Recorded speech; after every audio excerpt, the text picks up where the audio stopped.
rajo de lañu taamu yaay bégal xol yi i rajo i rajo i rajo i rajo.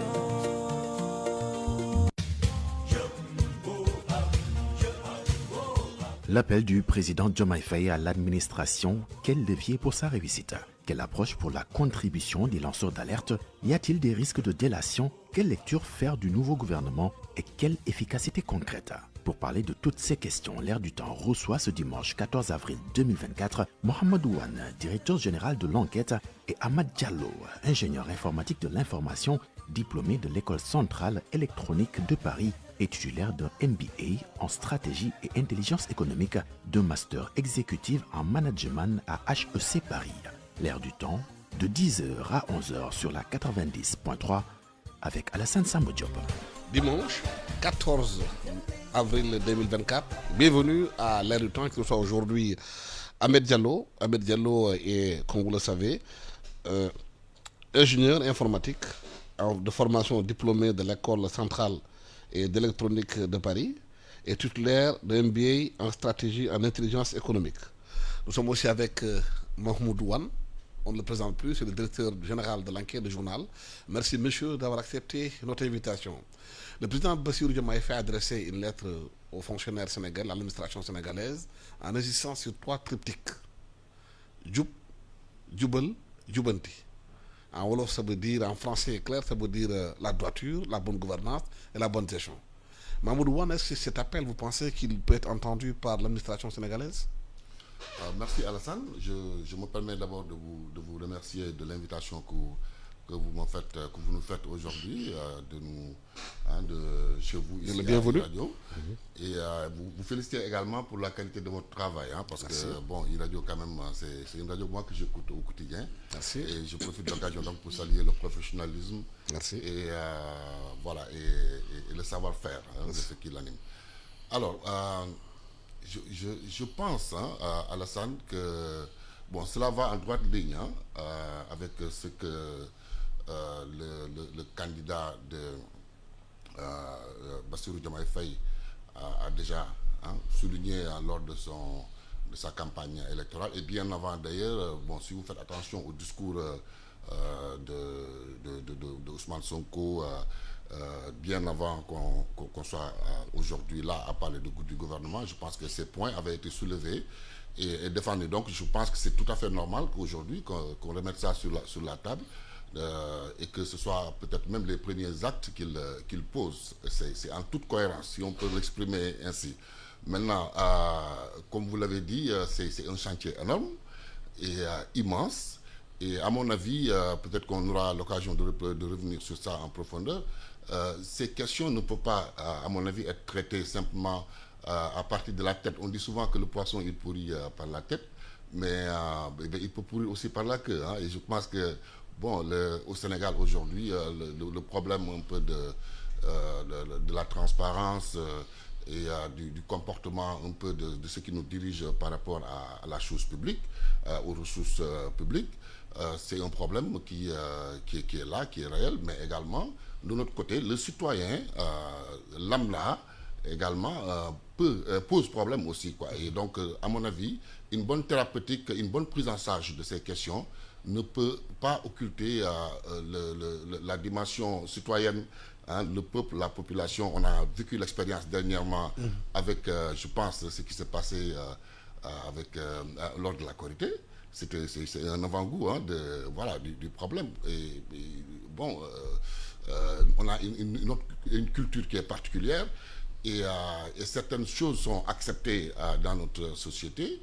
Et donc, pour les changer, je ne pense pas que cela va être aussi facile qu'on le croit. Et je crois que c'est un chantier qui va être difficile, mais le mérite déjà revient aux nouvelles autorités de poser le problème. Je pense qu'aucun Sénégalais aujourd'hui sérieux ne peut dire quand même que bon, voilà, c'est pas normal ou c'est prématuré. Je pense qu'ils viennent d'arriver au pouvoir, ils ont besoin de poser des actes. C'est politique, Mais il faut savoir que le problème ne sera pas facile à régler, ni aujourd'hui, ni demain. Ahmed Diallo, on a vu les différents régimes qui sont venus au Sénégal depuis Abdoulaye Wade. Abdoulaye Wade disait il faut travailler, toujours travailler, encore travailler. Macky Sall est venu avec son fameux la patrie avant le parti. Aujourd'hui, c'est Djoubal, Djoubanti, Djoub. Quels sont les leviers sur lesquels ce nouveau régime peut s'appuyer pour réussir sur ce point bien précis? Merci Alassane. Merci d'abord pour l'invitation.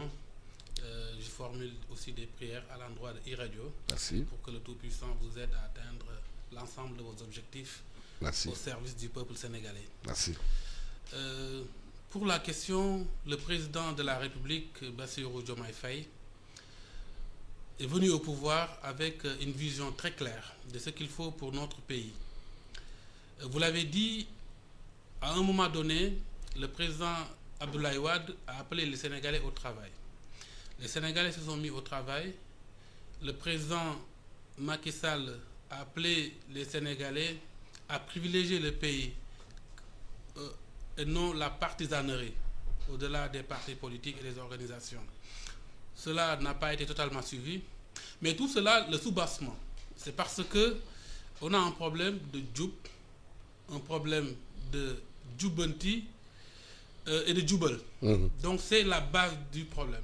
Si tout le monde se met au travail, tout le monde peut dépenser beaucoup d'énergie. Mais si on le fait dans le Nublan, si on le fait dans la malgouvernance, les Sénégalais n'auront jamais les résultats attendus. C'est pour cela que le président de la République a compris que l'ensemble des actions qu'il va poser pour le pays, ces actions ne pourront jamais aboutir si à l'interne, au niveau de l'administration, au niveau de la société, que chacun le fait en utilisant des artifices pour soi-même, chacun le fait non pour la patrie, cela ne donnera pas les résultats attendus. Et les résultats d'ISC sont très attendus par les populations. C'est pour cela, pour réussir cela, le Djoub, le Djoubal et le Djoubanti, c'est plusieurs leviers qu'il faut activer. Moi, j'en vois plusieurs, à commencer d'abord par l'exemplarité des autorités. Ceux qui sont élus, ceux qui incarnent la République actuellement, ne doivent pas avoir d'impair. Parmi toutes les personnes qui seront nommées, toutes les personnes qui seront aux responsabilités, ils doivent être irréprochables dans leur passé, mais aussi irréprochables dans leur gestion. Parce que si un parmi eux commet des erreurs et que cela est pardonné, l'ensemble de l'édifice sera ébranlé. Parce qu'on va le pointer du doigt pour dire on nous parle de Djoub, mais celui-là, il a fait ceci et il n'a pas été sanctionné. Donc l'exemplarité de l'ensemble des leaders, des gouvernants qui seront dans l'équipe. Ensuite, c'est le management. Parce que aujourd'hui, il y a du management de laisser aller dans l'administration et dans plusieurs organisations de la société. Les gens se retrouvent à se dire, à venir à l'heure au travail, mais pas forcément à faire le travail. S'il n'y a pas un manager pour mettre les gens au travail, pour les mettre dans les conditions, cela ne sera pas efficace. Parce que sur le principe, le président adresse la lettre à l'ensemble des fonctionnaires. Les fonctionnaires le reçoivent, veulent l'appliquer, mais s'il n'y a pas de bons managers qui prennent leur rôle de manager à cœur, cela ne sera pas exécuté. Donc vraiment, le Sénégal a besoin de managers engagés à tous les niveaux. Et le dernier point, sur les leviers, c'est la digitalisation. Il faudra réussir, mais très rapidement, à digitaliser l'administration, mais au-delà, à digitaliser l'économie, à digitaliser l'ensemble des procédures et des processus qui permettront aux Sénégalais de voir clair sur ce qui se passe dans le pays et à tous les espaces. Et cela va permettre la transparence et permettra au président de la République de mettre en œuvre cette volonté de Djoub, Djoubal et de Djoubanti. Ouais, le premier constat qu'on a fait, c'est le Premier ministre Ousmane Sonko avait demandé des directives qui devaient être appliquées vendredi dernier. Mais on a constaté que tous les fonctionnaires, la plupart d'entre eux sont partis faire la Korité à l'entrée du pays. Dakar, pendant 3 jours, est vide. Personne n'est là, les gens ne travaillent pas.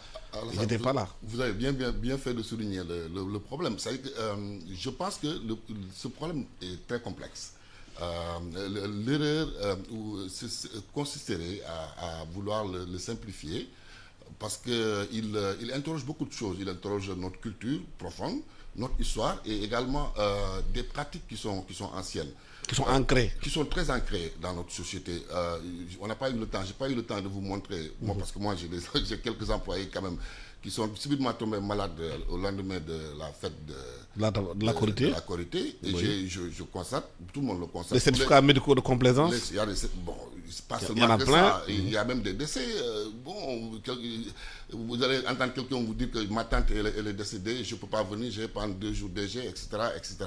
Et donc, ce manque de patriotisme par rapport au travail, si je peux me l'exprimer La culture ainsi, du travail. La culture du travail, ce déficit de conscience par rapport à ces questions-là, ça c'est un problème qui est extrêmement sérieux.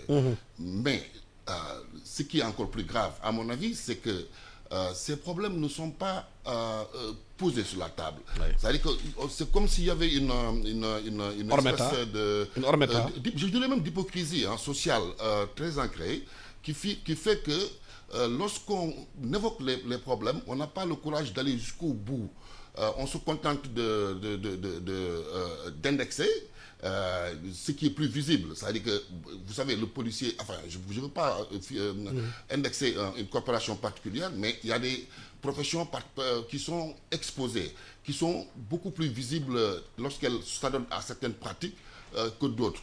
Mais il y a la grande masse également de la société qui est là et qui accepte cela et qui même participe à une certaine forme logique de pression qu'on exerce sur une certaine élite, si je peux m'exprimer ainsi. Je ne sais pas si je me fais comprendre. Bien sûr. C'est-à-dire que le fonctionnaire aujourd'hui qui a un budget, qui a un poste important, et qui est d'âge ou qui est quelque chose comme dans un ministère particulier, et qui reçoit des pressions de sa famille, de sa mère, disons-le, ou bien de sa sœur, ou bien de son oncle, et qui a 10 oncles, 50, 30 cousins, et voilà, et donc il doit envoyer de l'argent à toutes ces personnes, alors que son salaire ne le lui permet pas. Je ne vois pas d'autre moyen pour cette personne, si elle ne peut pas résister à la pression sociale, que de puiser dans une caisse où il n'a pas le droit de puiser. Donc c'est ça aussi le problème. C'est pourquoi je dis que cette question, si on veut la traiter de façon radicale et sérieuse, on ne peut pas simplement être à la superficie. Il faut donc la question de la pédagogie, la problématique pédagogique, et donc devient centrale. Parce que comment on va faire pour changer les choses? Pour changer les choses, il ne suffit pas, à mon avis, de balancer des lettres aux fonctionnaires. C'est vrai, l'exemple doit être donné de la tête, mais il faut aussi intégrer la société dans son intégralité et regarder ce qu'il y a à faire de façon concrète pour avoir de façon pragmatique des résultats. Oui. Ahmed Diallo, est-ce que la question de fond, c'est pas aller au-delà des lettres, c'est une question qui se pose dans les familles déjà?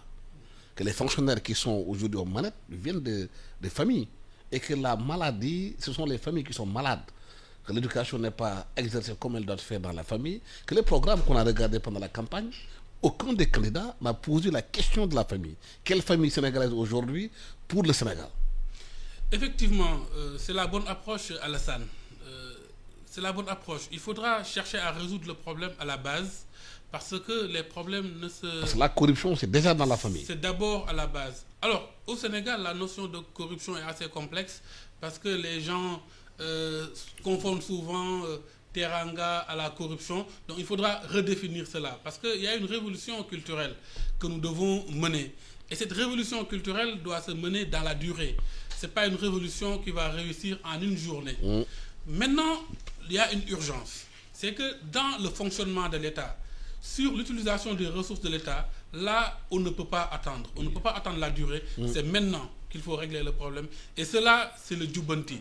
Et cela, sur ces questions-là, le président de la République va agir rapidement. Sur les questions de Djoub, la construction de l'être, ça, c'est au niveau familial, c'est au niveau de la base.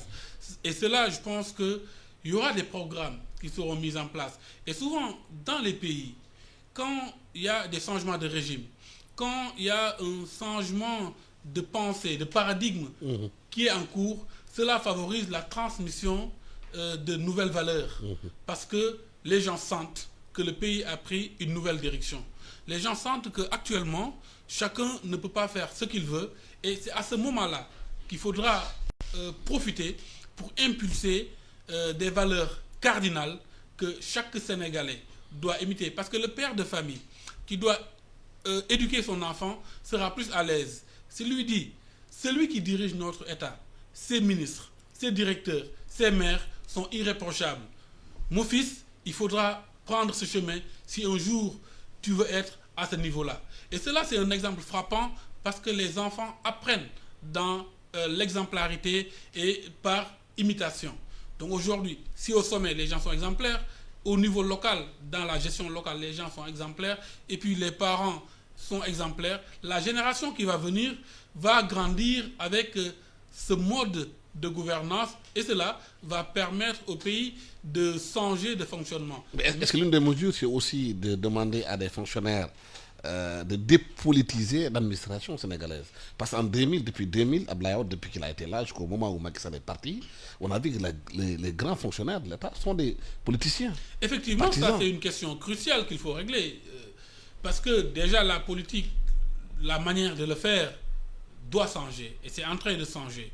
Parce qu'on l'a vu, la manière dont le président de la République, Bassirou Diomaye Faye, est arrivé au pouvoir, des partis politiques, partis de coalition sont venus le soutenir, non pas ont reçu des financements, mais c'est eux qui ont participé dans le financement. C'est déjà une façon de changer comment faire de la politique. C'est-à-dire si aujourd'hui la politique... Certainement que ces partis aussi attendent des dividendes après.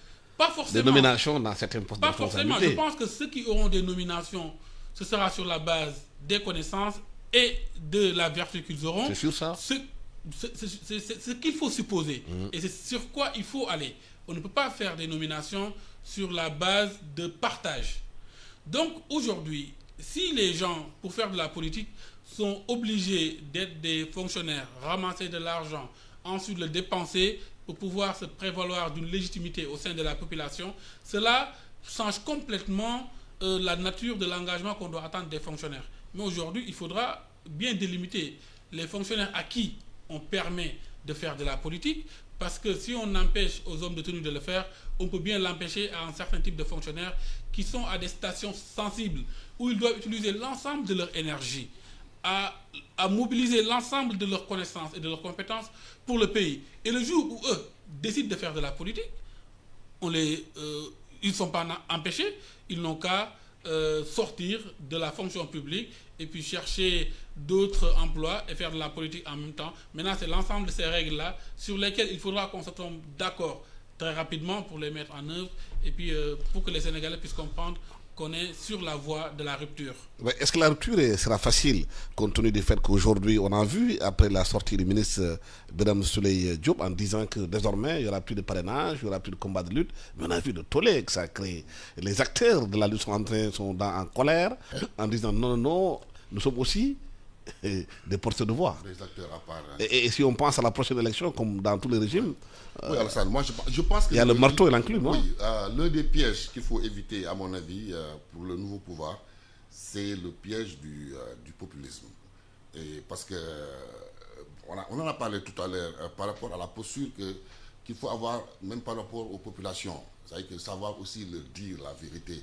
Parce que on a vu que ceux qui sont aujourd'hui au pouvoir, même lorsqu'ils étaient dans l'opposition quand même, il parrainait des combats. Non, je disais qu'il pouvait dénoncer, comment dire, une certaine brutalité brutalité etc., lorsqu'il y avait des manifestations, mais avaient des problèmes pour s'adresser à leur public lorsqu'il faut les amener sur le droit chemin de faire des manifestations qui ne sont pas violentes, etc. Et donc, moi, je pense que, en fait, il faut aller dans le sens d'être le plus honnête possible avec les populations. Être authentique. Leur dire la vérité, leur dire ce qui est possible. Parce que le danger, c'est que lorsque vous mélangez les choses et que vous ne dites que les choses que les gens veulent entendre, un jour, il arrivera un jour où vraiment vous serez dos au mur parce que, et justement, vous serez même en face de ces gens-là. Parce qu'ils vont vous dire que, mais voilà, donc vous n'êtes plus capable de bouger. Alors, donc, moi, je pense qu'il faut aussi taper sur la masse aussi un peu. Et je crois que c'est utile pour faire avancer le tout. Parce que le mal n'est pas seulement... Moi, je refuse d'avoir cette vision-là un peu... unilatérale, qui consiste à dire que, bon, voilà, c'est les autres qui sont mauvais et nous sommes bons. Dans la société aussi, il y a une sorte de magma assez complexe qui fait que, bon, voilà, il faut quand même que ces problèmes-là, qu'on ait des approches honnête et vraiment sincère pour les résoudre. Et l'autre aspect par rapport à Birame Souleye et à d'autres déclarations d'ailleurs que j'ai entendues par-ci et par-là, c'est qu'il faut quand même que les gens fassent attention par rapport à ce qu'ils disent. Parce que aussi, nous sommes dans un pays où, particulier, le Sénégal quand même, c'est un pays où la lutte a une place mais extrêmement importante. Hein. Je pense qu'après le football, il fut même un temps où la lutte avait réussi à se hisser au sommet devant le football. Donc, et tous ces jeunes qui s'entraînent dans les plages, etc., et les autres également qui sont passionnés de lutte, qui vont au stade, même s'il y a un peu de violence, il faut encadrer tout ça. Mais c'est quand même notre patrimoine également culturel. La lutte, parce que la lutte, c'est pas que le sport, c'est la musique qu'il y a autour, c'est tout le folklore qu'il y a autour, et moi je trouve ça assez beau. Moi j'aime bien la lutte, j'aime bien regarder Balla Gaye 2, Modulo et tout ça à lutter, et c'est la même chose également avec les acteurs culturels. Il faut éviter aussi de faire en sorte que le tout soit vraiment rachitique, quoi, si je peux m'exprimer ainsi. C'est-à-dire que même ceux qui sont dans le milieu de la culture, qui font de la musique, et c'est également qui font du malheur, qui font... Voilà, donc c'est des gens qui se produisent et qui font vivre des gens. Le soir, qui sont dans les boîtes de nuit, qui sont également dans les discothèques. Et il y a toute une industrie autour. Et il faut éviter de dire qu'on coupe tout, qu'on ferme tous les robinets et que personne ne bouge. Et ça, c'est quand même un danger qui est là et qui est entretenu par justement ce que j'appelais aujourd'hui un peu la tentation populiste là, qui est là, et qu'il faut, à mon avis, atténuer vraiment pour essayer de ne pas être dans les extrêmes, simplement. Voilà. Dans la lutte contre la corruption, le président de la République a parlé de la contribution que doivent avoir les lanceurs d'alerte. Est-ce qu'il ne faudra pas encadrer cet état de fait, compte tenu du fait qu'on peut aller vers la délation? Parce qu'on a vu déjà dans les réseaux sociaux certaines personnes filmer des maisons des gens en disant oui, cette maison appartient à Paul, venez, quelqu'un même est parti devant le projet de la Prodac en disant écoutez, venez, les gens sont de prendre l'argent et de le sortir. Mais c'est quand même assez grave. Effectivement. Alors, avant d'en venir un peu sur cette question-là, permettez-moi, Alassane, de venir sur le propos précédent par rapport au propos de Birame Souleye Diop. Je pense que ces propos, il ne faudra pas trop les sortir dans leur contexte. Le populisme, c'est de dire ce que les gens veulent entendre. Si le ministre Birame Souleye Diop a dit quelque chose que les gens ne voulaient pas entendre ou ne s'attendaient pas à entendre, ce n'est pas du populisme. Je pense que c'est un peu une sorte de courage d'ailleurs de le dire et d'affronter cette question-là qui est difficile. Aujourd'hui, ce qui se passe dans notre pays, c'est qu'il y a des entrepreneurs sportifs ou culturels qui, au-delà d'avoir un esprit entrepreneurial pour avoir des projets rentables, comptent sur la subvention ou le parrainage d'acteurs politiques ou d'autres gens pour rentabiliser leurs projets. Et je pense qu'il faut les aider à avoir des projets rentables. Si le business plan de la lutte n'est pas rentable, qu'on le sache, que tout le monde le sache, et qu'on les aide à avoir un business plan plus rentable, à mettre en place des mécanismes.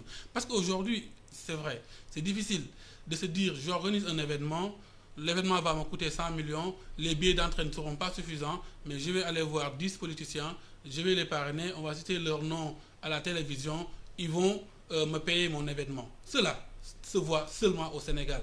Et ce serait vraiment déplorable que cette pratique-là continue, aussi bien dans le milieu sportif que dans le milieu culturel.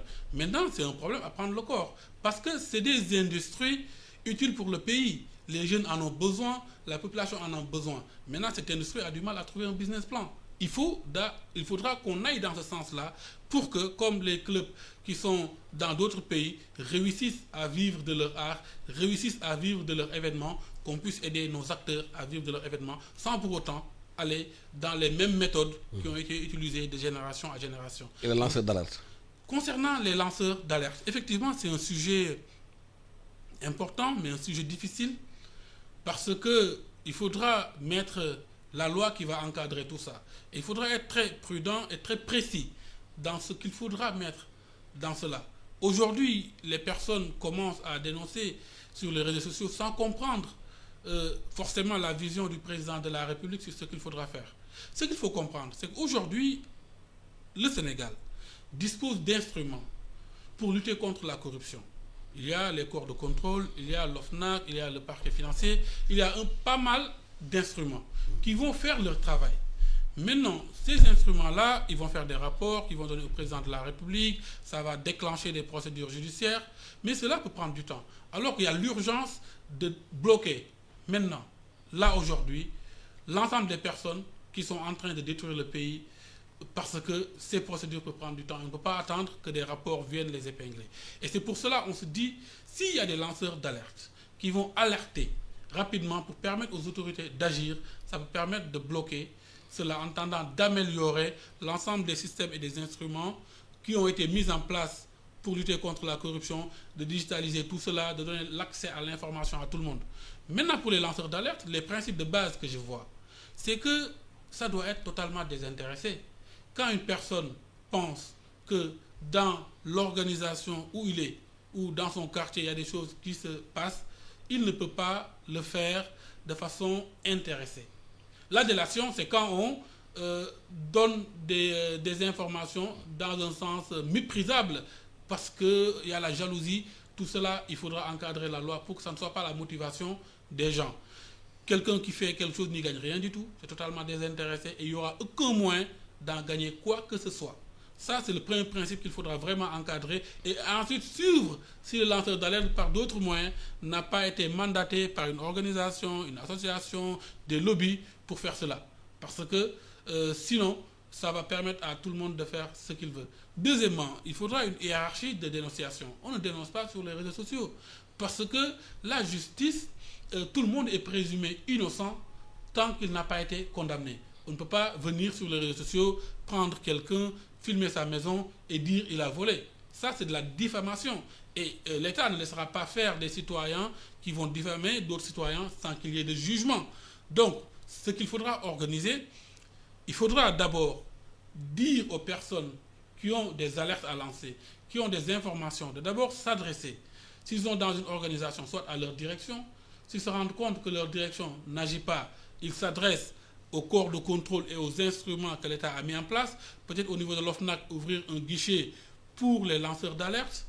Ensuite, si l'OFNAC ne réagit pas, permettre aux citoyens d'aller s'adresser directement à un juge qui aura l'obligation de déclencher une enquête. Et puis, à la fin, si rien ne s'est passé, il faudra que ces citoyens-là qui dénoncent sans preuve puissent être sanctionnés pour décourager les autres qui seraient tentés, parce qu'on ne peut pas mobiliser l'énergie de la République sur des faits qui ne sont pas fondés et sur des faits qui ne sont pas solides. Donc il y a tout un ensemble de réflexions à mener sur cette histoire de lanceurs d'alerte pour pouvoir bien le mener, pour pouvoir bien cadrer la loi et pour pouvoir en faire un instrument, en plus des instruments qui existent, qui vont permettre d'aller plus vite. Mais surtout aussi, il y a l'aspect de protection des lanceurs d'alerte qui, aujourd'hui, est mentionné partout dans le monde, au niveau des Nations Unies, l'Union européenne. Tous ces pays-là ont le souci de voir comment protéger les lanceurs d'alerte, ce qui est difficile parce que des pays comme les États-Unis, malgré l'ensemble des dispositions qu'ils font, Edward Snowden, on l'a vu, Julian Assange, on l'a vu, des lanceurs d'alerte qui aujourd'hui sont privés de liberté, condamnés pour des 30 ans qui ne peuvent plus rien faire, parce que la protection des lanceurs d'alerte est un sujet aussi important à prendre dans la future loi qu'il faudra rédiger. Et je pense que si on en parle maintenant et que l'ensemble des citoyens émettent des critiques, émettent des peurs, émettent des suggestions, les législateurs, au moment d'écrire la loi, auront plus d'éléments et plus de matière pour écrire une loi la plus parfaite possible.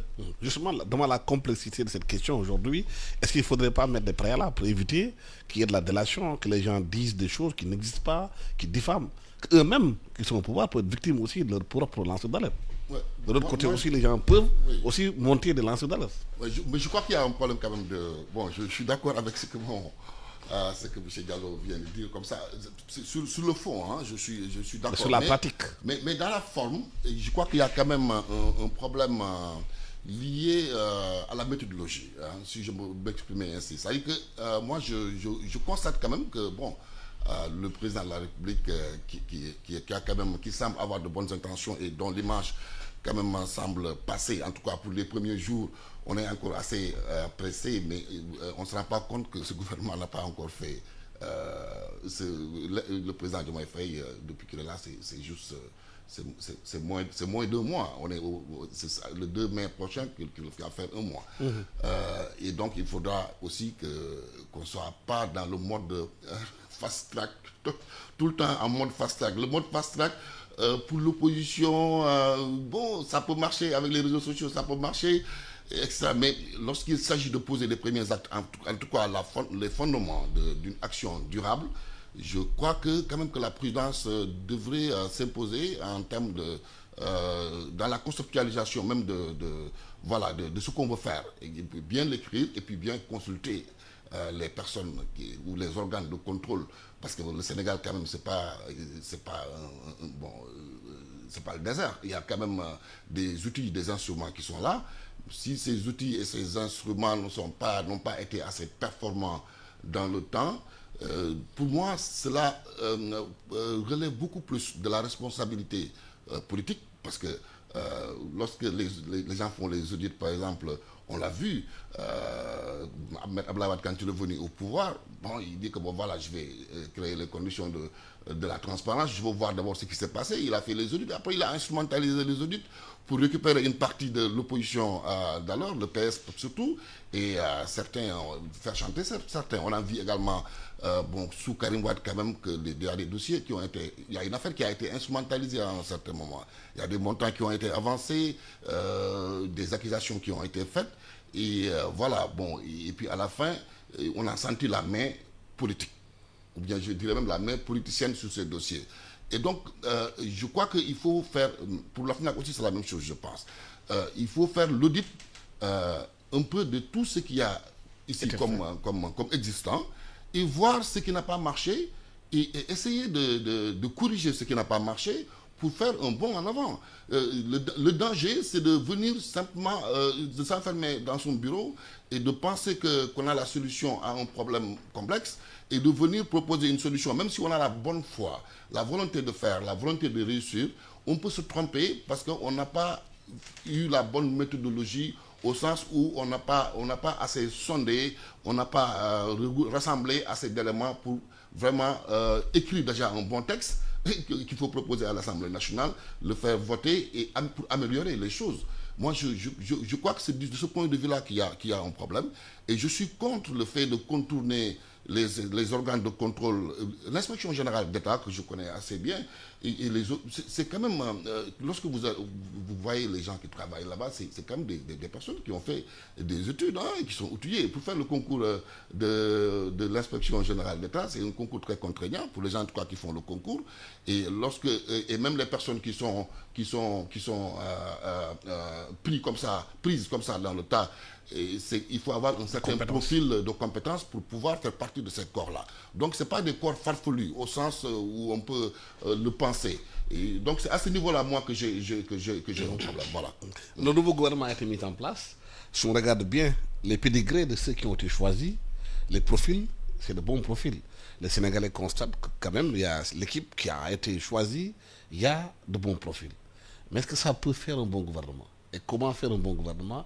Et comment le chef d'orchestre doit mettre en musique tout cela? Effectivement, le gouvernement choisi a été sur la base principalement de compétences, et c'est ce que les Sénégalais attendaient. Donc nous profitons de l'occasion pour féliciter encore le Premier ministre Ousmane Sonko pour ce casting validé par le président de la République, Bassirou Diomaye Faye. Aujourd'hui, les Sénégalais ont besoin d'acteurs compétents. Ce qu'il faut actuellement, c'est d'aller dans le sens des réalisations. C'est de ne pas trop politiser l'action des ministres. Parce qu'avant, les gens devenaient ministres sur la base de leur poids électoral régional. Aujourd'hui, il y a beaucoup de ministres qui n'ont pas ce poids. Donc, ils ont les mains libres pour se mettre à la tâche et pour aller vers la réalisation des objectifs sous la conduite du Premier ministre. La chance aussi que le Sénégal a, c'est que le président Ousmane Sonko, Premier ministre de la République du Sénégal, a été le porte-étendard de la vision du projet PASTEF pendant longtemps. Donc il maîtrise ce projet-là, il en a la vision, et aujourd'hui, si c'est lui qui doit conduire l'action du gouvernement, c'est lui qui doit mettre la main à la pâte pour pousser les ministres à aller dans le sens de la réalisation de cette vision-là. On est d'autant plus rassuré qu'il essaye de donner le tempo en donnant des instructions fermes aux ministres et aux fonctionnaires sur mais les premiers sujets. Est-ce que le diplôme fait l'efficacité? Pas forcément. Par contre, sans diplôme, il ne peut pas y avoir forcément de présomption de compétence. Avec les diplômes, il y a une présomption de compétence qu'il faudra prouver. Mais au-delà des diplômes, ce sont des personnes expérimentées. Ce sont des personnes qui ont eu un parcours. Quand on regarde ce qu'ils ont eu à faire, ils ont eu à travailler dans le privé, à réaliser des choses. Maintenant, pour le mettre au service des Sénégalais, c'est ce qu'il faudra réussir. Et pour cela, je pense qu'il faudra un certain degré d'engagement. Il faudra que le ministre se dise, être ministre de la République, c'est un privilège, c'est une chance. Ce n'est pas parce qu'on est le plus compétent des Sénégalais. Si on choisissait les Sénégalais les plus compétents, peut-être ce ne sera pas eux. Donc c'est leur destin, c'est une chance, malgré qu'il y a la compétence. Maintenant, une fois qu'on a la chance de faire partie d'un gouvernement, on se dit, c'est la mission de notre vie. S'il faut diminuer ses heures de sommeil, il faut le faire. S'il faut diminuer ses fréquentations avec ses amis, il faut le faire. Il faudra se mettre à la tâche et travailler beaucoup plus. Parce qu'il y a beaucoup de choses. Il faudra réglementer ce qu'on a trouvé.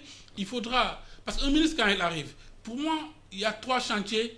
D'abord, tout ce qu'il trouve sur place qui ne fonctionne pas bien, il faudra qu'il améliore cela. Mais il faudra surtout qu'il innove, qu'il lance de nouveaux projets, une nouvelle vision dans le secteur où il est. Il ne peut pas le garder comme ça. Mais surtout, les difficultés qu'il trouve dans ce secteur-là, avec les syndicats, avec les réclamations, il faudra qu'il ait la capacité de le régler. Donc ces chantiers-là, si un ministre les prend à bras le corps, il n'aura pas le temps de faire autre chose, mais s'il s'y met avec le cœur, s'il s'y met avec la volonté, nous pensons sincèrement qu'il va réussir, mais avec l'appui du Premier ministre et du Président de la République qui vont allouer les ressources dont ces ministres auront besoin pour exécuter les tâches qui leur sont confiées. Oui, comment mettre en musique tout cela? Parce qu'on a vu, on parle de la France. La France, semble-t-il, c'est une référence pour les Sénégalais.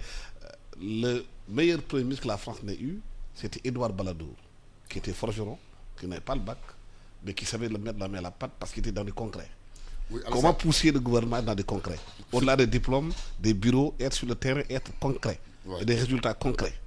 Alassane, c'est toute la complexité de la chose, hein, parce que, bon, sur le papier, comme M. Diallo vient de le dire, le gouvernement est impeccable, hein, parce que, bon, si on regarde les profils, CV, les profils, et même certaines expériences, bon, beaucoup ont fait les Nations Unies, le FMI aussi, parce que... Oui, mais il y a la théorie des bureaux et la réalité du terrain. Oui.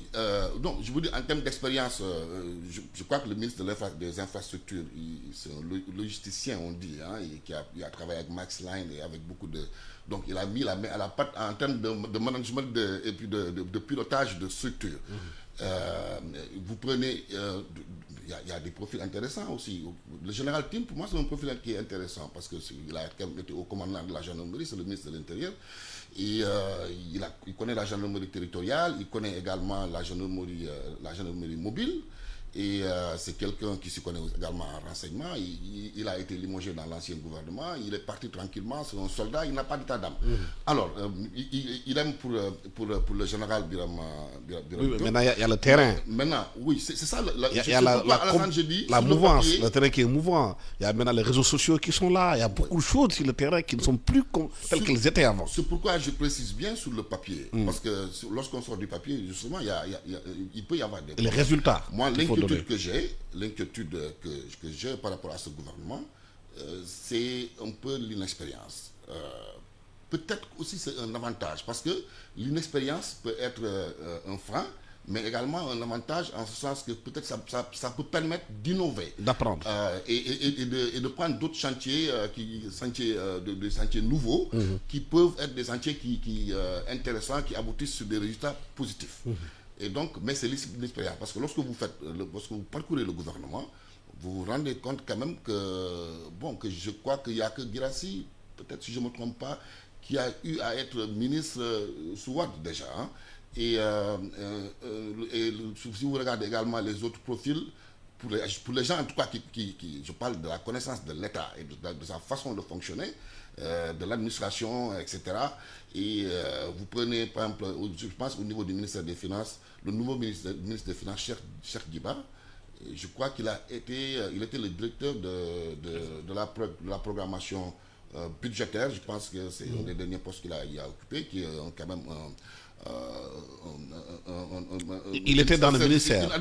Une administration stratégique au niveau du ministère de l'économie et des finances. Oui, mais hormis cela, moi je ne vois pas, même le président de la République et le Premier ministre, ce sont des éléments. Je ne conteste pas la compétence. La compétence, j'attends de voir ce qu'ils peuvent donner concrètement sur le terrain. Je n'ai pas de préjugés ni positifs ni négatifs. Je sais que c'est d'excellents politiciens. Tu es Saint-Thomas. Pour le travail. Je dis, tu es Saint-Thomas. Ils viennent d'arriver, on va les laisser le temps de travailler et de prouver ce qu'ils peuvent faire. C'est ça, il ne faut pas aller avec un préjugé sur les personnes, mais même eux, ils ont quand même eu à travailler au niveau de la direction des impôts et domaines. Mais ils n'ont pas occupé des postes quand même clés au niveau de ce ministère, pour parler de façon objective. Et donc, ça c'est du reste, ils ont été très actifs au niveau du syndicat des impôts et domaines. Moi, je les ai connus à ce moment-là, j'étais à l'époque au Populaire. Et donc, cela me pousse à dire, je pense qu'il y a une réflexion à mener au niveau chez les nouvelles autorités, quand même, pour essayer de voir, parce que l'État, c'est une continuité aussi. Il faut essayer de voir qu'est-ce qu'il est possible de faire tout en créant de la nouveauté, tout en créant des ruptures, mais éviter en même temps de créer des cassures qui peuvent être préjudiciables. Il faut faire une bonne mayonnaise. Il faut un bon dosage, je pense. Une bonne mayonnaise. Regardez ceux qui peuvent travailler et apporter leur expertise, et les solliciter sous quelque forme que ce soit, parce que quand même nous sommes au Sénégal et ce pays appartient à tout le monde, et voilà, pour essayer également d'avancer, parce que l'objectif qui est visé, c'est d'avancer et de produire des résultats, quelle que soit l'affection, le feeling que les populations ont aujourd'hui avec les nouveaux tenants du pouvoir. Si au bout de 2 ans, et je pense même que le temps de grâce va être beaucoup plus court par rapport à Gorgui, ce qu'on disait sur Abdoulaye Wade, on est patient avec Gorgui, mais là on est dans un autre paradigme totalement différent. Les gens sont pressés et on est à l'ère du numérique, etc. Donc les choses vont aller très vite, donc le temps de grâce va être très court. Donc il faudra que les nouvelles autorités trouvent les moyens de rendre efficace leur machine. Et ça, je pense que pour le faire, à mon avis, il faut solliciter toutes les ressources humaines, sans exclusive, avec comme seul critère la compétence de ces ressources et le sérieux de ces ressources. Il y a des attentes nombreuses des populations. Et parmi les attentes, là, c'est le coût de la vie. Quand on a fait des reportages, les populations disent que l'électricité est chère, la vie est chère à Dakar, la location est chère à Dakar. Est-ce qu'ils ont des marges de manœuvre aujourd'hui pour agir sur ce levier? Alors, effectivement, au-delà des questions d'organisation, de réussite dans la durée, il y a les urgences à gérer. Effectivement, dans les urgences, il y a le coût de la vie, il y a les loyers. Donc, c'est une question que le gouvernement doit prendre en compte. Maintenant, ce qu'il faudra éviter, c'est de remettre les mêmes recettes. C'est pour cela ce que Juan disait tout à l'heure, ce qui est important, c'est la nouveauté. Parce que si on remet les mêmes ministres, parce qu'ils ont une expérience ministérielle, ils vont répéter les mêmes méthodologies qu'ils avaient utilisées. Donc si on sait cette logique-là, on ne va jamais trouver de nouveaux Sénégalais qui vont trouver de nouvelles propositions. Parce qu'on avait vu l'habitude. Concernant le coût de la vie, l'État pensait que signer un décret, imposer aux commerçants de diminuer les prix suffisait. Mais cela ne fait pas recette. Parce que derrière, l'État n'a pas suffisamment d'agents pour être devant chaque boutique et surveiller ce qui se passe. Parce que c'est la loi du marché. Concernant les loyers aussi, on a vu à chaque fois qu'on faisait une loi pour imposer la baisse des loyers, les locataires ou bien les bailleurs trouvaient un moyen de contourner cela en changeant de locataire. Donc il faudra trouver des solutions beaucoup plus innovantes. Pour moi, aujourd'hui, les populations sénégalaises sont disposées à donner du temps à l'État du Sénégal de mettre en place des mécanismes pérennes. Les subventions ne sont pas des solutions pérennes, même si ça peut soulager certaines personnes. Si l'État doit emprunter ce chemin, ça doit être beaucoup plus cadré. Parce que c'est plus au niveau des populations que cela doit aller directement que faire des exonérations fiscales ou de TVA à des commerçants qui vont récupérer le marchandise en payant moins cher et sont censés le revendre aux populations moins cher. Mais une fois que c'est dans les boutiques, plus personne ne le contrôle, alors qu'eux, ils ont déjà récupéré ce qu'il fallait. Est-ce qu'il ne faudra pas insister davantage sur la production? Parce que pour réduire les coûts, il faut produire. Effectivement. Maintenant, le Sénégal ne produit pas assez. Effectivement. Les importations de produits alimentaires, c'est plus de pratiquement de 700 milliards de francs CFA par an. C'est un problème, ça. Si on ne produit pas, on ne peut pas agir sur les prix. Effectivement. Et ça, c'est la vraie solution qu'il faut avoir, mais c'est une solution dans la durée. Parce que pour avoir l'appareil de production et industriel, déjà dans l'agriculture, pour produire ensuite la transformation, ça prend du temps. Maintenant, comme c'est dit, les populations peuvent être pressées de ne pas attendre que l'ensemble de ces édifices-là soient mis en place pour pouvoir en bénéficier de la production locale qui serait moins chère d'une production importée. Maintenant, il y a des solutions d'urgence, je pense, sur le loyer. C'est de mettre en place rapidement des mécanismes de subvention, mais qui vont aller directement vers les locataires. Directement vers les locataires.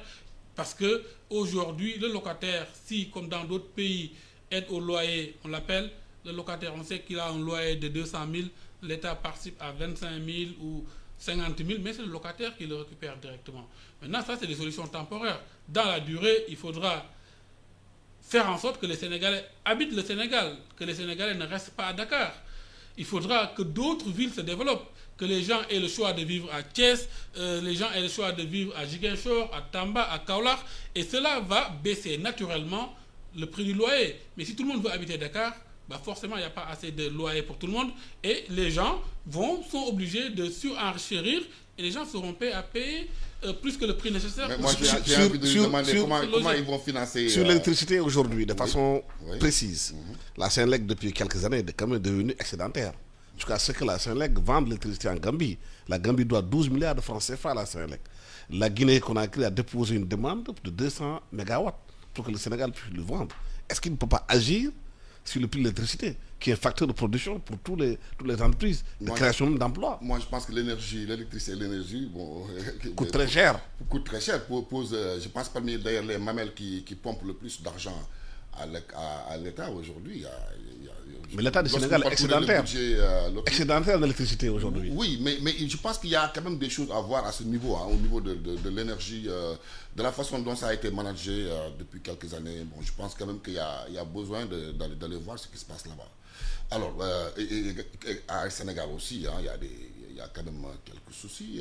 Apparemment, d'après les informations qui nous parviennent, c'est quand même assez compliqué dans ces boîtes-là. C'est des boîtes qui sont budgétivores. Mais quand tu es excédentaire jusqu'à vendre l'électricité dans la sous-région, tu vas pouvoir diminuer le prix localement. Bon, apparemment, ce n'est pas aussi simple. Parce que le coût des hydrocarbures, du fuel du combustible qui qui est extrêmement cher.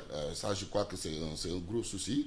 Mais Alassane, avant de finir cette émission, parce que je pense qu'on est presque à la fin de l'émission, moi je voudrais bien que M. Diallo me dise comment il compte financer la baisse du coût de la vie. Absolument. Parce que ça, c'est une équation quand même. Parce que tous les gouvernements disent on va réduire le train de vie de l'État. C'est ce qu'ils disent quand ils viennent. Oui. Mais les ministres ont chacun 3, 4 cadres. Hein. Effectivement. Et chaque 4 cadres coûte minimum 50 millions de francs CFA, 80 millions. Effectivement, c'est un moyen de financer la baisse du coût de la vie, la rationalisation des dépenses de l'État. Mais la rationalisation commence déjà par la suppression des institutions qui vont être supprimées. Donc le président de la République et son Premier ministre l'ont annoncé. Ça doit, il faut aller à l'Assemblée nationale. Il faut aller à l'Assemblée nationale. Le projet sera déposé et on verra si la majorité actuelle va le voter ou pas. Et vous pensez que ça suffira pour... Non, ça ne suffira pas. C'est un moyen, ça ne suffira pas. Par contre, un État, c'est des ressources et la stratégie, c'est de savoir allouer les ressources vers ses priorités. L'État, aujourd'hui, parmi les ressources... L'État ne peut pas être en faillite. L'État ne sera pas en faillite. C'est pas possible. C'est pas possible. Donc l'État va prendre des ressources aujourd'hui allouées à d'autres secteurs moins prioritaires pour soulager le coût de la vie des Sénégalais. Et la rationalisation est en cours. On a vu la diminution du nombre de ministères par découplage de ministères. Si on voit déjà sport, culture, jeunesse... 25 ministres, voilà. 5 secrétaires d'État. Ça fait 30. Ça fait 30. Mais ça fait déjà un peu moyen le même traitement salarial que le régime sortant. Mais ces mécanismes-là sont à trouver. La réduction de train de vie de l'État, vraiment, c'est une demande sociale qu'il faut réussir, mais qu'il ne faut pas réussir seulement dans les paroles. Il faudra vraiment trouver les moyens de le réussir. Et aussi, quand je parle d'allocation de ressources, aujourd'hui, il y a tellement de recettes qui sont perdues sur la fiscalité, sur le TVA. Tous ces éléments-là, aujourd'hui, l'État peut le récupérer pour le redonner aux populations et ainsi alléger le coût de la vie. Voilà, le temps que nous est imparti est terminé malheureusement. Merci Ahmed Diallo, ingénieur informatique de formation, diplômé de l'École centrale d'électricité de Paris et titulaire de MBA en stratégie et en intelligence économique. Merci à Mahmoud Wan, directeur général du journal L'Enquête. À la technique, Amadissi, micro Alassane Samba Diop. Excellent dimanche à tous. Le meilleur de la radio, 92.3.